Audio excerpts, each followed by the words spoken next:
This channel does not promote any violent, harmful, or illegal activities. All content provided by this channel is meant for an educational purpose only. Cancer Healer Center, a new beginning. আর শুরুতেই আমরা নজর রাখবো ভুতুড়ে ভোটারের দিকে। তার কারণ মমতা বন্দ্যোপাধ্যায় যবে নেতাজি ইন্ডোর থেকে এই ভুতুড়ে ভোটারের অভিযোগ তুলেছেন তবে থেকে কমিশনের সঙ্গে তৃণমূল কংগ্রেস সরাসরি কার্যত সংঘাতে জড়িয়ে গেছে। আর সেই ভুতুড়ে ভোটারই খুঁজতে নেমেছিলাম আমরা TV9 বাংলা। আর খুঁজতে গিয়ে কি পেলাম জানেন? ঠক খুঁজতে গাঁ উজাড় বলে। আমরা একেবারে সেই প্রতিবেদনই তুলে ধরবো আপনাদের সামনে। দিকে দিকে এমন অজস্র ভুতুড়ে ভোটারের খোঁজ দেবো আজ সকাল 9টায়।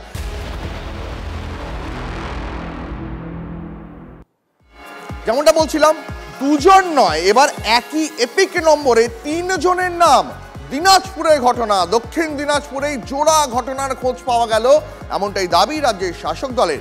বালুরঘাটের 4 নম্বর ওয়ার্ডের মহামায়া সরকারের এপিক নম্বরে আরও 2 জন ভোটার। একজনের নাম মহামায়া মোস্তাফি সরকার, তার ঠিকানা বালুরঘাট লেখা থাকলেও কোনো খোঁজ মেলেনি। একই এপিকে আরেকজন গুজরাটের সুনিতা থাইয়ার।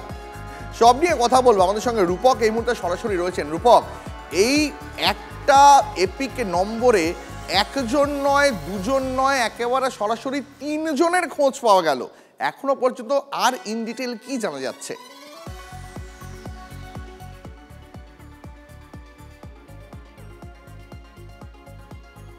তিনজনের নাম রয়েছে, একটা বালুরঘাটে যেটা বললে তুমি মহামায়া সরকার, এবং তার নাম কিন্তু ভোটার লিস্টে রয়েছে, কিন্তু যে ওয়েবসাইট আছে সেখানে কিন্তু দেখা যাচ্ছে মহামায়া মুস্তাফি সরকার, যার আদতে কোনো কিছু পাওয়া যায়নি বলে কিন্তু তৃণমূল নেতৃত্বরা দাবি করছিল।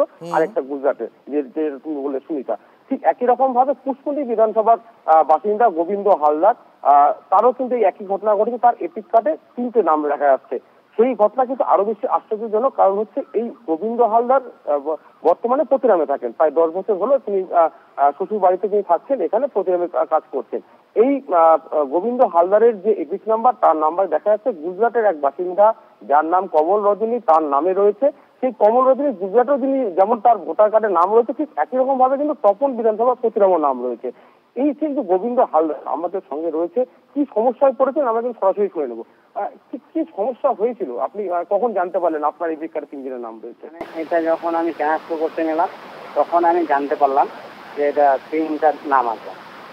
তা তখন আমি বললাম যে কি এমন করে কি হবে, বলতে দেখা যাবে কি হবে না হবে, পরবর্তী দেখা যাবে। তোমরা দেখো কোথাও কি সম্ভব একই এপিক কার্ডে 3 জনের নাম?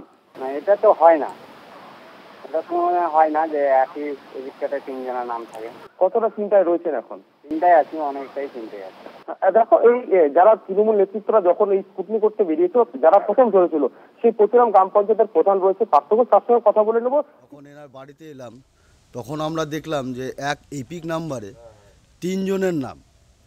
গুজরাটের বাসিন্দা কমল রজনী বলে একজন ভদ্রলোক, তার নাম আমাদের প্রতিরাম গার্লস স্কুলে দেখছি আমরা সেখানে আছে ওনার এপিক নাম্বারে। তো আমরা এইভাবে শুধু এখানে নয়, আমরা আমাদের অঞ্চলে প্রত্যেকটা জায়গায় এইভাবে আমরা প্রত্যেকটা বাড়িতে গিয়ে আমরা এই তদন্তটা করব।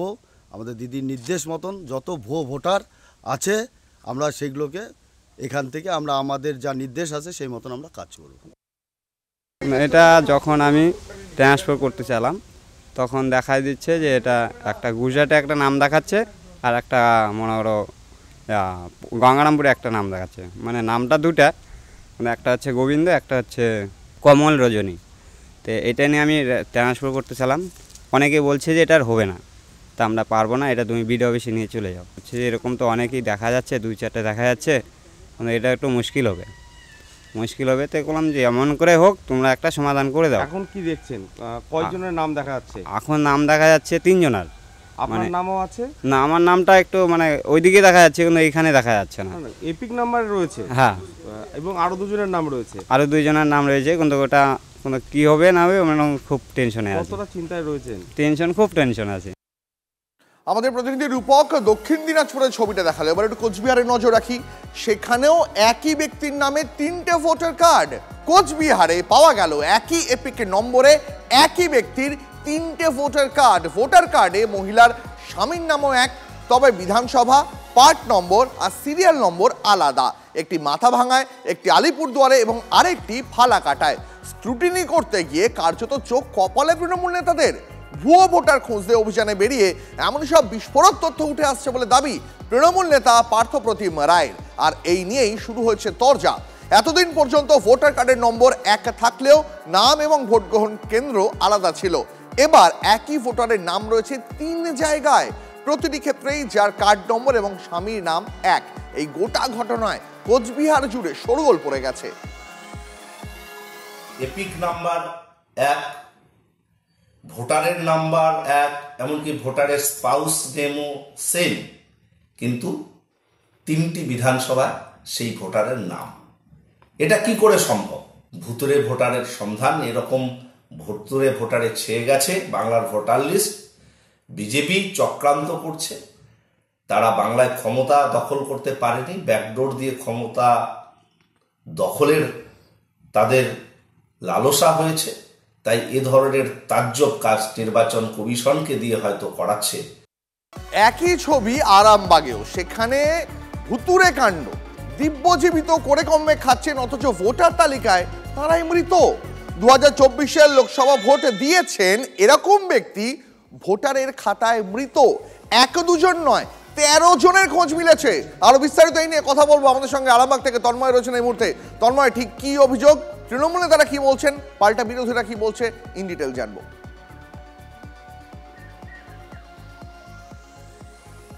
দেখো, আরামবাগের 262 নম্বর বুথ প্রতাপনগরে 13 জন মৃত ভোটারের তালিকায় তাদের মৃত বলে দেখানো হয়েছে। তারা জীবিত আছে, তারা বাড়িতে আছেন। আর এইটা নিয়েই তৃণমূল সরব হয়েছে যে তারা এর আগে ভোট দিয়েছিল, 2025-এ ভোটার লিস্টে তাদের মৃত দেখানো হয়েছে। আবার এই রকমই 9 জনের ওই একই 262 নম্বর ভোটের তালিকায় তারা অন্য জায়গায় বাড়ি, তাদের এখানে 9 জনের নাম ঢুকে গিয়েছে।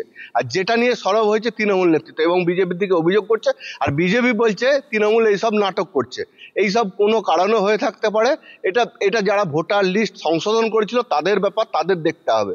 আর এইটা নিয়েই তৃণমূলের যারা নেতৃত্ব আছে, অঞ্চল সভাপতি থেকে এমনকি জেলা নেতারাও এইটা নিয়ে মাঠে নেমেছে এবং তারা দেখাচ্ছে যে বিজেপি সামনের 26-এর বিধানসভা ভোটকে কেন্দ্র করে এটা চক্রান্ত করেছে। আর এই নিয়ে সরব হয়েছে তৃণমূল। বুঝতে পেরেছি। তন্ময়, আমাদের সঙ্গে থাকো।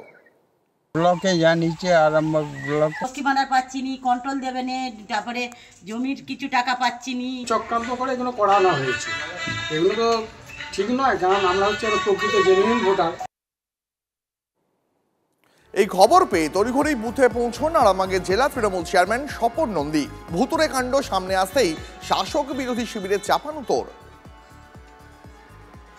এটা নির্বাচন কমিশন করছে। আপনারা জানেন না, আমাদের নেত্রী বলবে যে উনি ছিলেন স্বরাষ্ট্র দপ্তরের, উনি উচ্চ পদে ছিল, তাকে বিজেপি বসিয়েছে। নির্বাচন কমিশনের যে দপ্তর আছে সেখানে ওসি রয়েছেন, সেখানে নির্দিষ্ট ফর্ম রয়েছে। 7 নম্বর ফর্মে বাদ দেওয়া যায় সেই ফর্ম, যে পদ্ধতি আছে সেই পদ্ধতিগুলো তৃণমূল কংগ্রেসের নেতারা ওরা প্রয়োগ করুন না। এত সুগভীর ষড়যন্ত্র যেমন বিহারে করেছে, আপনার ইয়েতে করেছে, আপনার পাঞ্জাবে করেছে, দিল্লিতে করেছে, হরিয়ানায় করেছে। বাংলাকেও দখল করতে চাইছে, কিন্তু মাননীয় মুখ্যমন্ত্রী মমতা বন্দ্যোপাধ্যায় ওদের চুরিটা ধরে ফেলেছে। নির্বাচন কমিশন ভারতবর্ষের একটি সম্পূর্ণ স্বশাসিত সংস্থা। সেই নির্বাচন কমিশনের দিকে আঙুল না তুলে আমাদের উচিত হচ্ছে যে পদ্ধতিতে ভোটার তালিকায় নাম তোলা হয়, যে পদ্ধতিতে ভোটার তালিকা থেকে নাম বাদ দেওয়া যায় সেই পদ্ধতিটা অবলম্বন করুন। এটা তো নির্বাচন কমিশন করছে। এটা বাংলাতে বারে বারে চেষ্টা করেছে, বিভিন্ন রকম কলাকৌশল অবলম্বন করেও বাংলাকে ওরা দখল করতে পারেনি। তাই বাংলার মাটি শক্ত ঘাঁটি, মমতা বন্দ্যোপাধ্যায়ের মাটি, এ মাটিতে ওরা কোনো রকম পেরে ফুটতে পারবে না।